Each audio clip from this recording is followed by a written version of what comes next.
Well, we're excited to sit down today with Larry Sanger, best known for his role in co-founding Wikipedia. Sanger has developed a number of educational and reference sites over the years, and he's currently president of the Knowledge Standards Foundation, a nonprofit defining tech standards for encyclopedias. Sanger is also a longtime philosopher with a PhD in philosophy from Ohio State University. Larry, welcome to ID the Future. Hi, well, it's good to join you. Well, we do have a lot to talk about. You've recently written about your journey as a skeptical philosopher and your decision to return to Christianity. We want to unpack that intellectual journey with you and just how the arguments of intelligent design have played a role in it. We also want to talk to you about Wikipedia, your foundational work on the well-known site, as well as the challenges that Wikipedia has had and still has in presenting information about important or controversial ideas accurately and fairly. Something we in the intelligent design research community know a thing or two about. So, Nate, take it away. Yes, I intend to focus a little bit more on some of your technological interests and your work at the Knowledge Standards Foundation, your effort to make sure that we can decentralize and keep access to the world's knowledge and wisdom available for future generations. You presented at COSM Conference by Discovery Institute this last year and was very intrigued by that talk. So I'm excited to unpack some of your thoughts on that front. Yeah.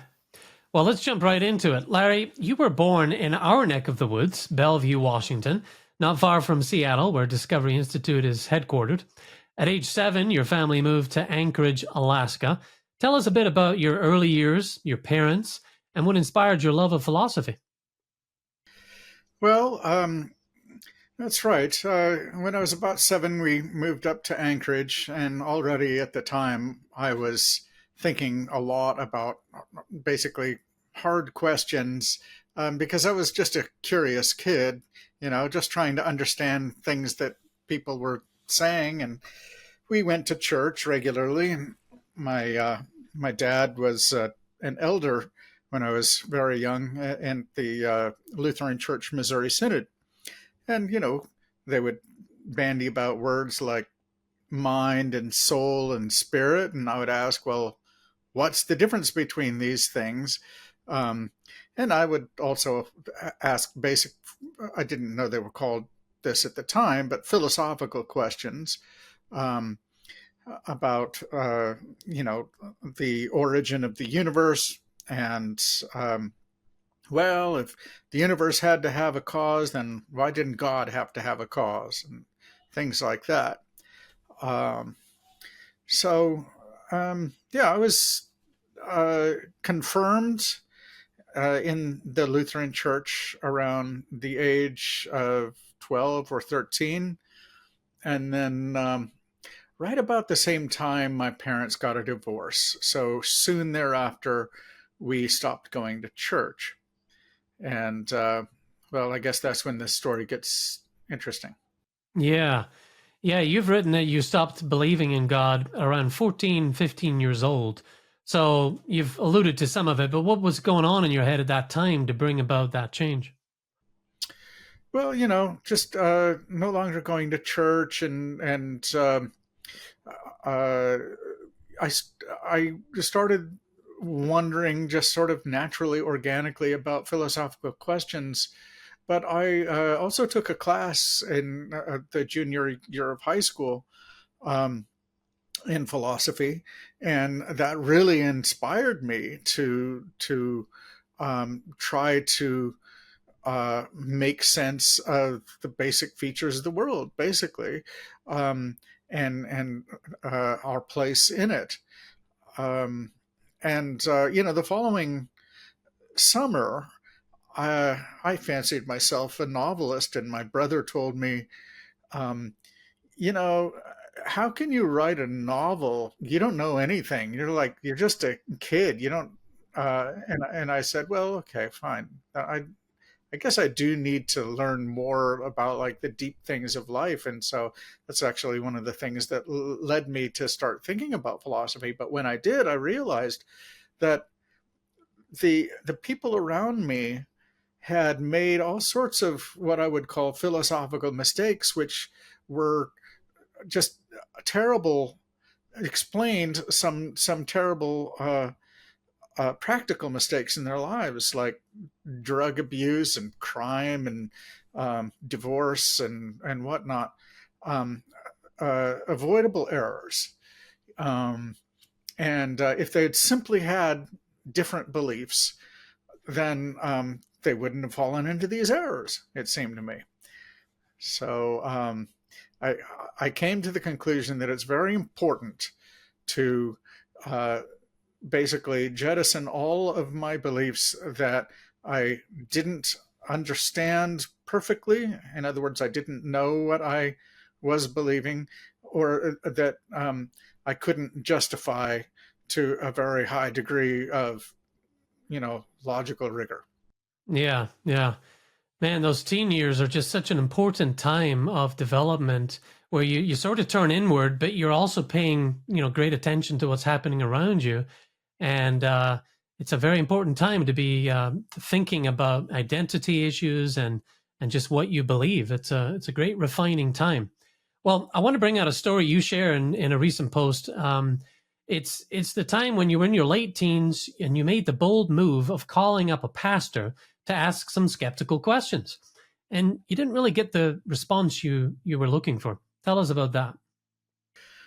Right. So I don't think he was my pastor in Anchorage at the time. I think it was someone else because I didn't want to put my pastor on the spot. But this guy, I probably sounded like a snot-nosed kid, and I might not have been as respectful as I should have been. Um, but nevertheless, I had some well-meaning, real questions, and he did have the opportunity to, as it were, pull me back from the brink to actually take me in hand if he were able. But one thing that I have realized, especially in the last 5 years, but I think I learned it shortly after my teen years, that a lot of pastors really don't know that much about philosophy, even philosophy of religion, um, which I think is a shame. I think that every pastor should have to take a class in philosophy of religion and wrap their heads around that stuff. And not just apologetics, but actually try to understand some of the fundamentals of philosophy, because their congregation is going to have to deal with that stuff. And he basically brushed me off. The opportunity was lost, and I was sort of confirmed in my unbelief. Yeah, such a shame. Asking questions is really the beginning of the quest for knowledge, for understanding, for that quest for truth. And it's really unfortunate that that happened at a time when you really needed it. You got some hostile unconcern, as you put it. Well, why is it a good thing to be asking those questions, even if you do it in a cheeky way?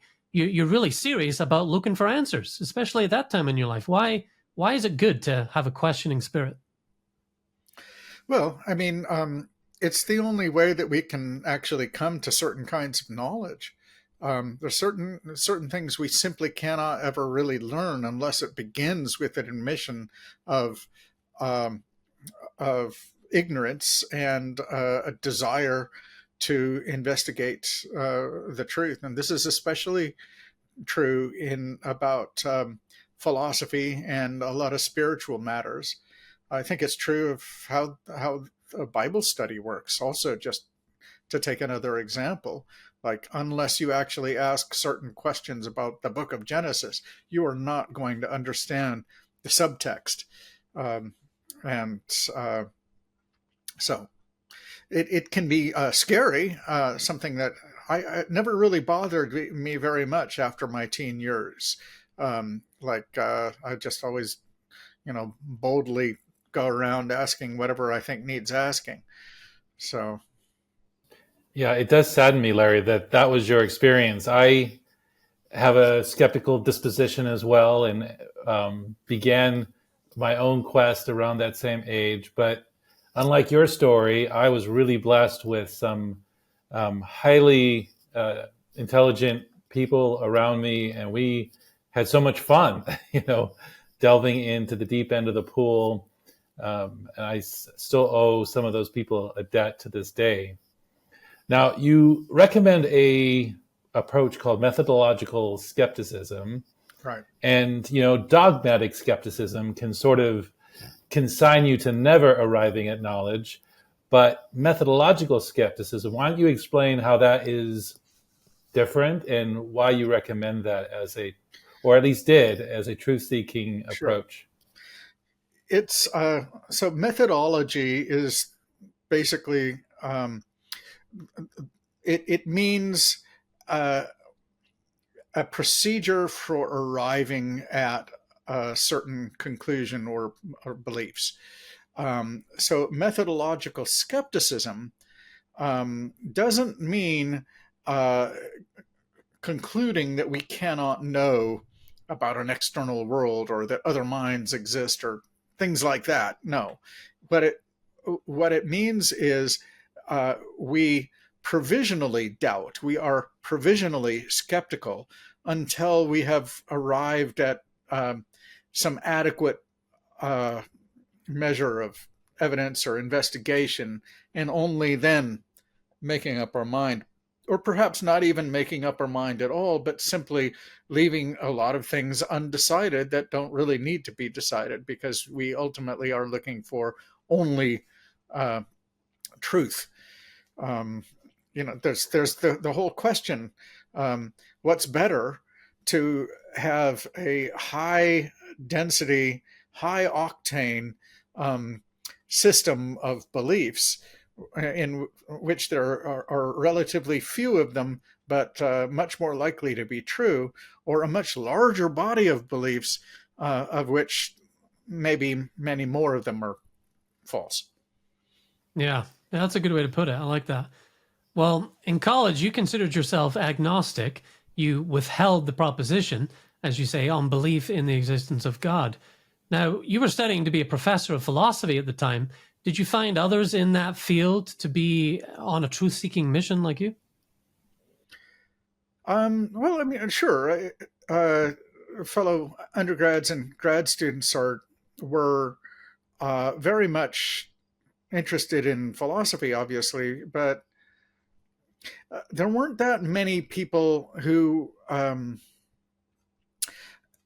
were really personally truth seekers and who were like motivated to get into philosophy because they were on a personal quest for of truth seeking or something like that.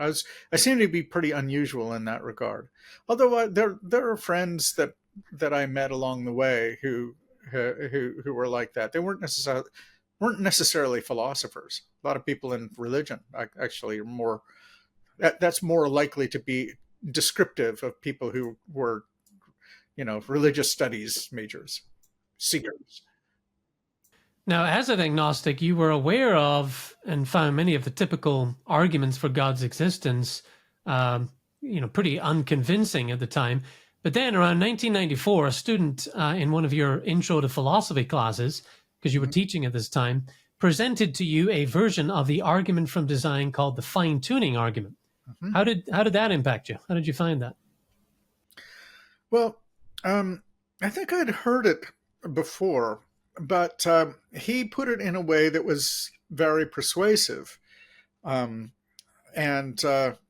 I can explain a little bit about it for those who are not familiar. So, according to the fine-tuning argument, we observe that if any number of physical mathematical constants were other than they are, then the let's say the conditions needed for life to exist couldn't be in place. So there is a sweet spot that the Earth is in as it orbits the sun. And if certain constants were different, then we wouldn't be in that spot. But that's only one example. There are many, many other numbers of that sort. And so it's possible to imagine a literally infinite number of other possibilities for all of those things. Even things like the existence of atoms and the existence of molecules. If certain values were not what they are, then all of those different levels of order would not be in place, and therefore life wouldn't emerge and we wouldn't emerge. And so then the question is, why is that the case? Why are all those numbers such that, well, being as they are, we do exist, and in the sort of level of civilization that we're at now? Isn't that remarkable? And I had no answer to that sort of argument. It hit me. I don't want to say it hit me hard, but I thought I found myself even emotional about it, which I thought was strange. It's like I think perhaps one of the reasons that I had for that is that I thought that there weren't any even remotely plausible arguments for the existence of God, and here a student was turning me on to one that I hadn't really considered too seriously before. It was relatively new at the time, you know, and so yeah, I wasn't convinced at all. I said, well, you know, there are brute facts in the universe, and I guess that's what these are. You know, it's easy to deny things if you're a methodological skeptic. You know, well, the evidence doesn't really rise up high enough to. And besides, even if it's true, you know, who's to say that it's actually a mind that does this sort of thing? There's so many other conclusions that you have to draw after you say, well, there was a designer that selected the values. So. And in this journey as an agnostic, did you ever find yourself drawn to the new atheists, you know, Richard Dawkins, Daniel Dennett, and the like, or just atheism proper? You know, did you ever declare yourself an atheist, or were you still hoping to find the truth and therefore just agnostic? Well, I wanted to like them, and you know, I looked in on some of those debates, and picked up some of the books, and I was very disappointed.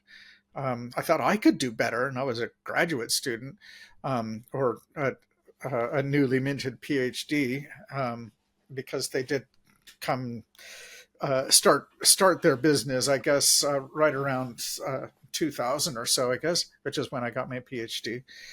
And well, I thought that they were kind of rude and crass, and they used a lot more abuse than actual argument, and I thought that's not proper.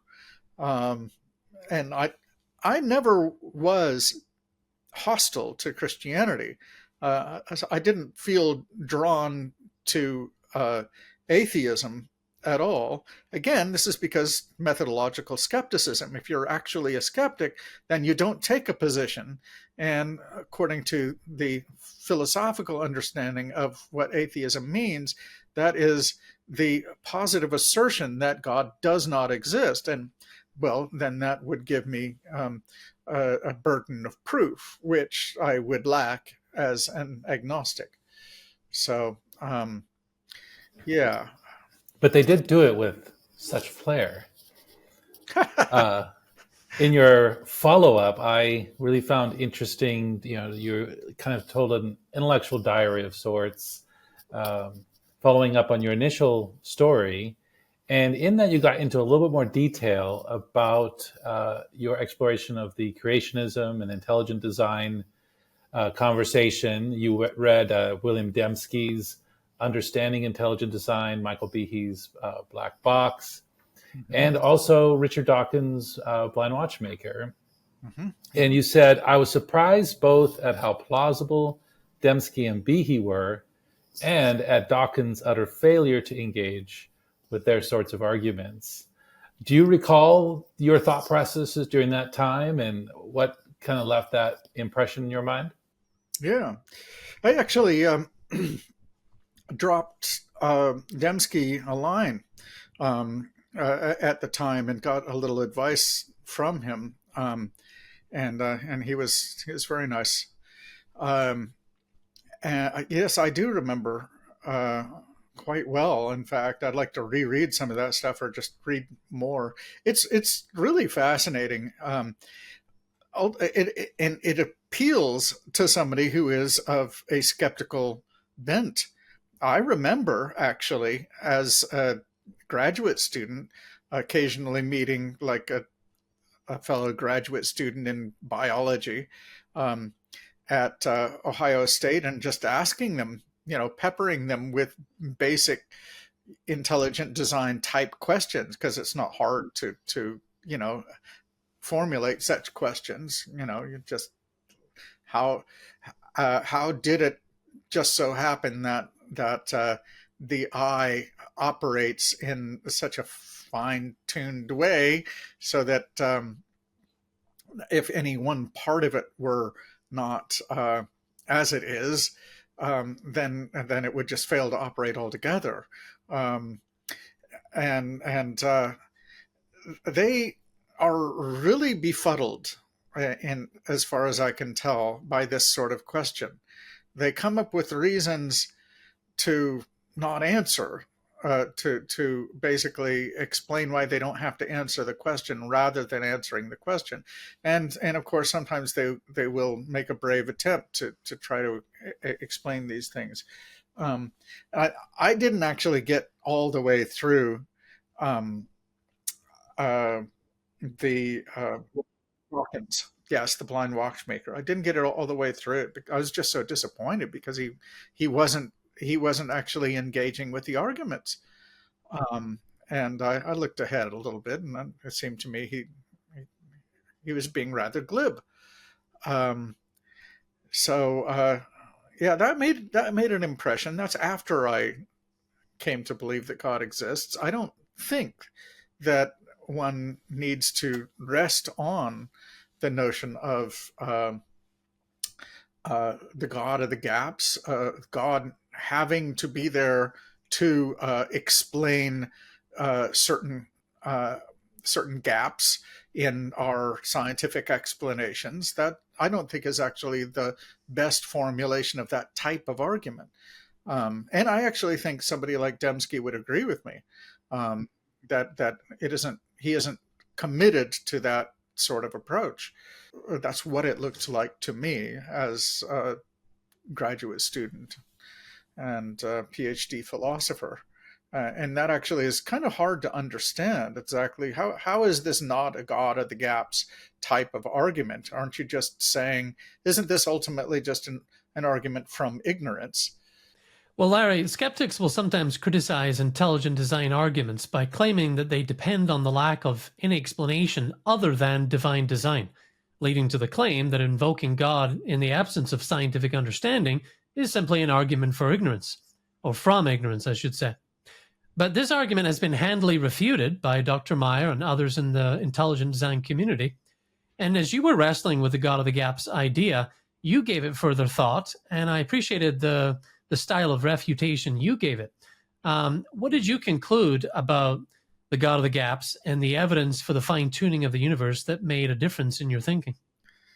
Okay, well, I've been working on a book called God Exists, and as I develop the arguments from uh, contingency, causality, and design in this book, um, I repeatedly return to the idea that there is no need to um, explain how certain complex states of affairs um, came into existence, like the existence of life, for example, or the bacterial flagellum.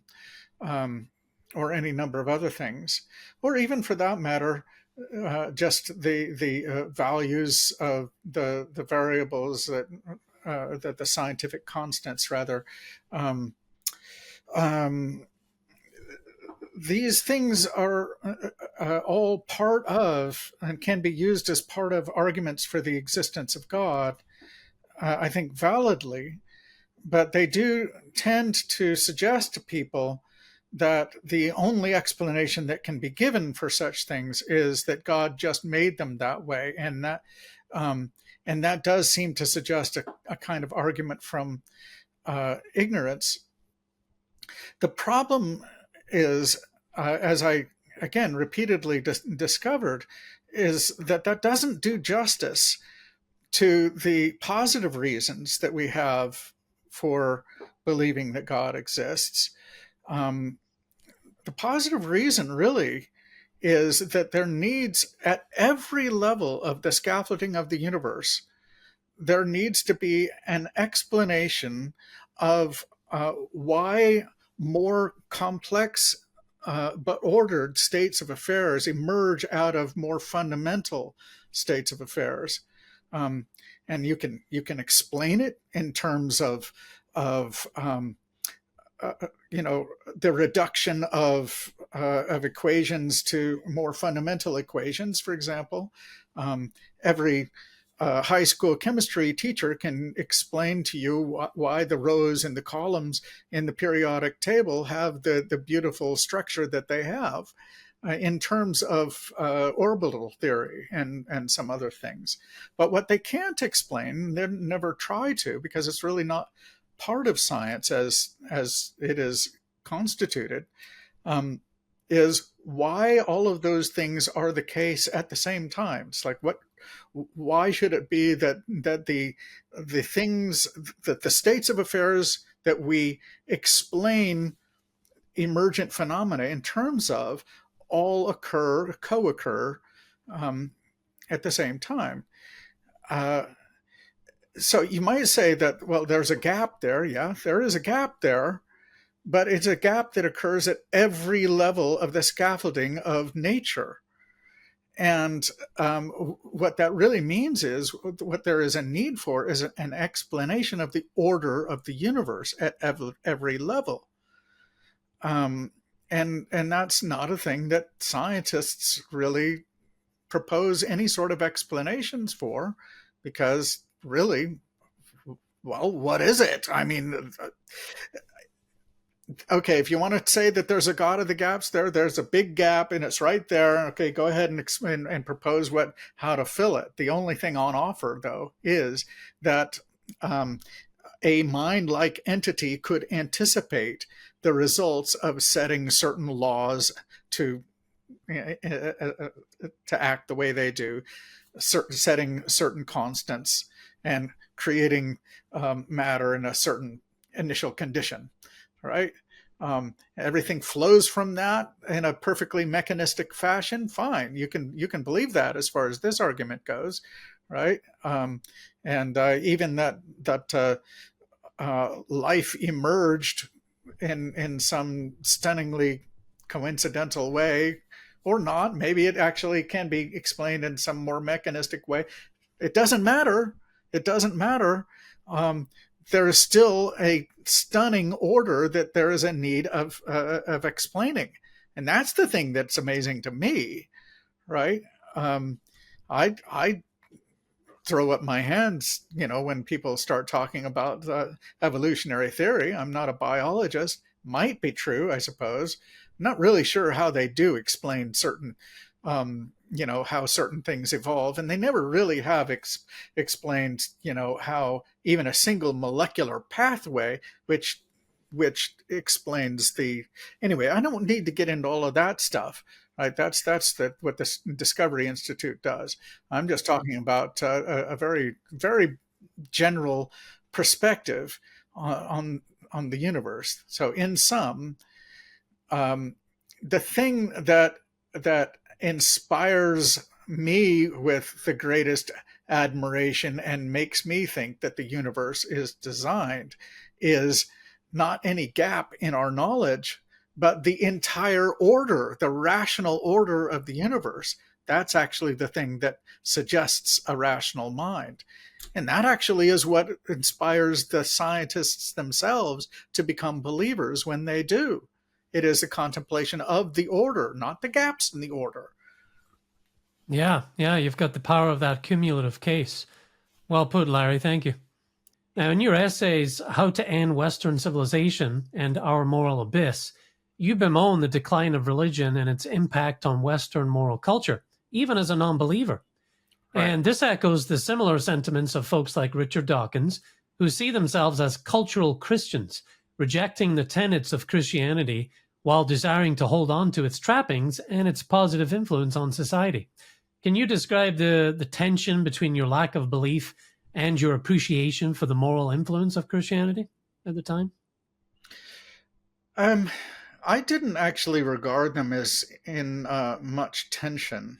I thought that what the great things about Western civilization um, were all bound up in either common sense or the Enlightenment.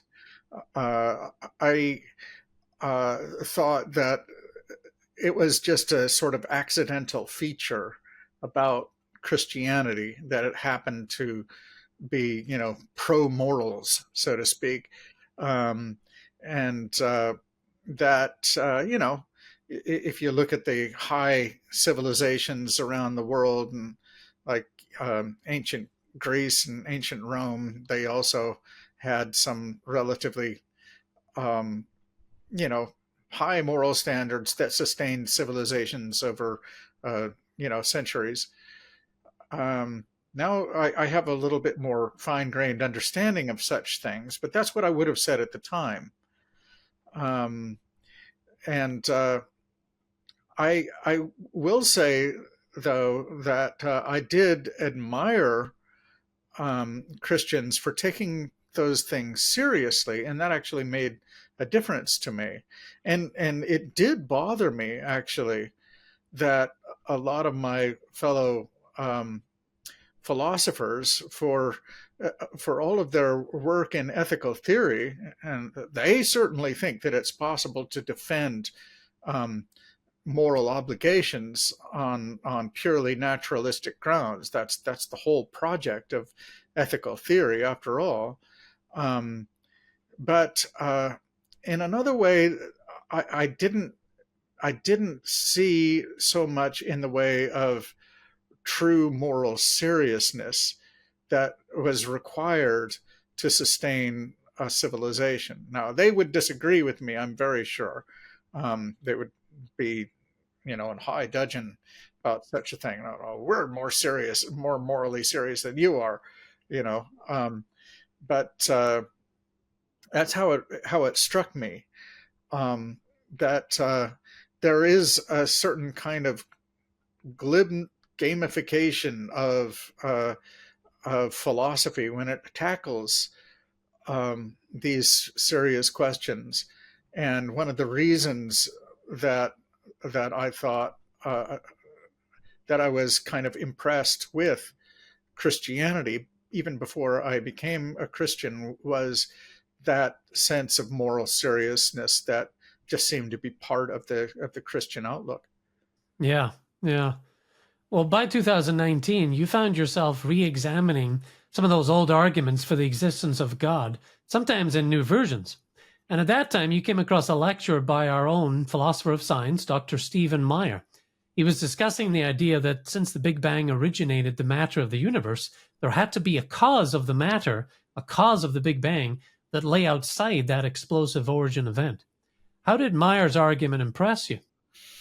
I'm not sure that it was that particular argument, or maybe it was that argument that sort of inspired the following sort of train of thought. What I was impressed by was not so much the traditional first cause argument from causality, which says there has to be a cause of everything that exists. otherwise we're just leaving one of the most interesting things about the universe unexplained. That's actually a pretty good argument. But I went a little bit further in asking, at least it seems like a variation in my mind, and I think it's a variant on the same argument. There also has to be a cause of the fact that the laws of nature are in operation. That it seems to us, for example, that if I drop a ball, it will fall to the ground, and it has to. And this is a traditional problem in metaphysics that David Hume is famous for his thoughts about. And it seemed to me that if we're going to explain that, this sense of necessity, or the actuality of necessity, then we can't simply say that it's a brute fact that the law is in operation. It's like, where did it come from? And there are other features of the universe as well. And this is where the what is it? The fine-tuning argument comes in as well. So I guess what I'm saying is the argument from causality shades into the argument from design. In that one is asks for a causal explanation of the fact of the universe existing, whereas the other is asking about an explanation of the laws of the universe and the constants of the universe. And I would also add the initial conditions of the universe. All of these different features of the universe put together all need an explanation. And ultimately, there has to be an explanation of how new orders of complexity emerge out of the lower levels. You see, this is actually continuous with the argument from causality, because if you're talking about the Big Bang, for example, there is great complexity right from the first moments of the Big Bang. Just go and look at any explanation of how the Big Bang works. And already you've got these muons and leptons and quarks and whatever that they're talking about, and it's got all of this structure and so forth. It's not like a cosmic egg that is like perfectly simple and perfectly dense, and then it just like everything just magically becomes more complex from there. The complexity was built in from the beginning, and if you think it's necessary to explain the existence of matter in the first place, then you're also explaining everything that is all the characteristics of the matter as well. And then you're explaining the laws, and you're explaining the constants and so forth. And that basically, thinking about that whole sort of problem area is what is one of the things that made me think that maybe there's more to the traditional arguments for the existence of God than I had understood earlier. Well, Larry, with your permission, we're going to continue this conversation in another episode. We still want to discuss your work with Wikipedia, as well as some of the challenges associated with, online references like Wikipedia, maintaining that neutral point of view and avoiding establishment control. We'll also get your thoughts on how to separate truth from falsehood on the internet, and how to go about decentralizing and preserving human wisdom and knowledge. So, Larry, thank you so much for joining us today. Really appreciate it. Sure. It's been a pleasure. Well, in the show notes for today's conversation, we're going to include links to Larry's website and to the video of his talk at our COSM conference put on by Discovery Institute last year on the pressing matter of preserving our knowledge. It's a very interesting topic and a timely one as well. So don't miss part 2 of this interview, available in a separate episode. You know, we created ID the Future to share the growing evidence for intelligent design in the natural world and to bring clarity to the debate over evolution. If you stand with us in that mission, help us with a positive rating and review on Apple Podcasts and Spotify. And also, it also helps if you share this episode with a friend. There's always somebody in your life that could use some of the evidence that we unpack on this podcast. Well, for ID the Future, I'm Andrew McDermott. And I'm Nick Jacobson. Thanks for joining us. ID the Future, a podcast about evolution and intelligent design.